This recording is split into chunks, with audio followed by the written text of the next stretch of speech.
नमस्कार भक्तों। आइए गुरुवार को कहे जाने वाली हमेशा की तरह एक कहानी और सुनाती हूँ। प्राचीन काल में एक ब्राह्मण रहता था। वह बहुत निर्धन था। उसकी स्त्री बड़ी मलिनता के साथ रहती थी। वह स्नान नहीं करती थी, किसी देवता का पूजन पाठ नहीं करती थी। इससे ब्राह्मण बहुत दुखी था।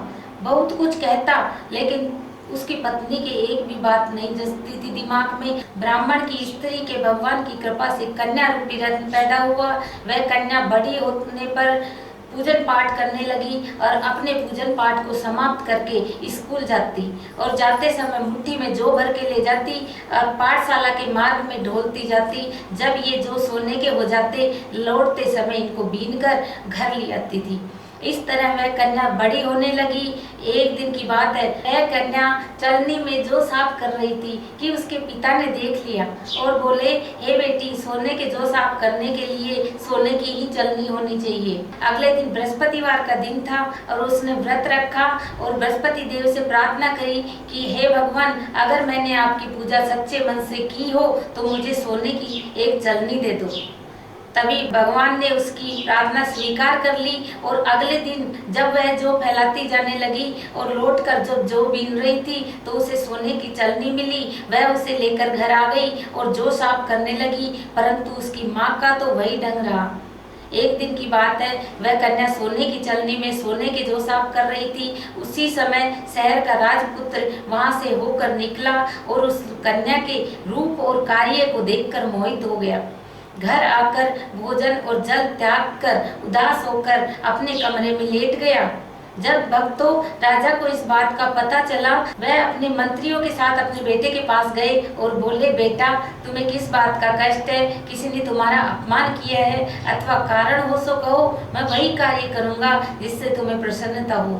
राजकुमार ने जब अपने पिता की बातें सुनी तो उसने कहा, हे पिताजी, मुझे आपकी कृपा से किसी बात का कष्ट नहीं है और किसी ने मेरा अपमान नहीं किया है, परंतु मैं उस लड़की से विवाह करना चाहता हूँ जो सोने के सूप में सोने के जौ साफ कर रही थी। यह सुनकर राजा आश्चर्य में पड़ गए और बोले, हे बेटा, इस तरह की कन्या का पता तुम लगाओ, मैं तेरा विवाह उसके साथ अवश्य करवा दूंगा। तब राजा ने लड़की का घर का पता मंत्रियों को बतलाया और मंत्री लड़की के घर गए, ब्राह्मण से सभी हाल कहा। ब्राह्मण ने अपनी कन्या का विवाह राजकुमार के साथ करने के लिए हाँ कर दी। तभी ब्राह्मण की कन्या का विवाह विधि विधान के साथ उस राजकुमार के साथ हो गया। कन्या के घर से जाते ही भक्तों ब्राह्मण के घर गरीबी का निवास हो गया। एक दिन दुखी होकर पिता अपनी बेटी के घर पहुंचे। बेटी ने पिता की दुखी अवस्था को देखकर माँ का हाल पूछा। उसने सभी हाल अपनी बेटी को कह सुनाया। बेटी ने अपने पिता को बहुत सा धन देकर विदा किया। उस धन से उसके माता पिता का समय सुखपूर्वक व्यतीत हुआ। कुछ दिन बाद फिर वही हाल हो गया। फिर ब्राह्मण अपनी बेटी के यहाँ पहुंचा। बेटी ने कहा, हे पिताजी, आप माताजी को यहाँ लिवा लाओ, मैं विधि बता दूंगी जिससे गरीबी दूर हो जाएगी। फिर भक्तों ब्राह्मण अपनी पत्नी को अपनी बेटी के घर लेकर पहुंचे। बेटी ने अपनी माँ को बहुत समझाया, हे माँ, तुम प्रातःकाल उठकर प्रथम स्नान आदि करके विष्णु भगवान का जाप किया करो, जिससे गरीबी दूर हो जाएगी। परंतु भक्तों उसकी माँ ने एक भी बात नहीं मानी और प्रातःकाल उठकर अपनी पुत्री के बच्चों के जूठन को खा लिया। इससे उसकी पुत्री को बहुत गुस्सा आया और अगले दिन बृहस्पतिवार का दिन था।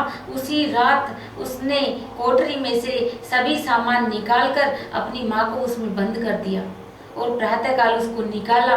प्रथम स्नान आदि करवाया, विष्णु भगवान का जाप करवाया, सूर्य भगवान में जल चढ़वाया और पूजन पाठ करवाया और प्रसाद बनवाकर उसको कथा सुनाई और उसकी कथा के पश्चात सभी को प्रसाद ग्रहण करवाया। इससे उसकी माँ की बुद्धि थोड़ी ठीक हो गई। अब तो वह प्रत्येक बृहस्पतिवार व्रत रखने लगी। इससे उसके माँ बाप पुत्रवान और धनवान हो गए और इस लोक में भक्तों सुख भोग कर स्वर्ग को प्राप्त हुए। ये थी बृहस्पतिवार की एक छोटी सी कथा। अगर भक्तों इस कथा को कहते हैं, सुनते हैं और दूसरों को सुनाते हैं तो उसकी सारी मनो इच्छाएं और सारी मनोकामनाएं पूर्ण हो जाती हैं। और आप भी अपने घर में सुबह सुबह प्रथम स्नान आदि करने के बाद में सूर्य भगवान में जल चढ़ाने के बाद में ही भोजन किया करो।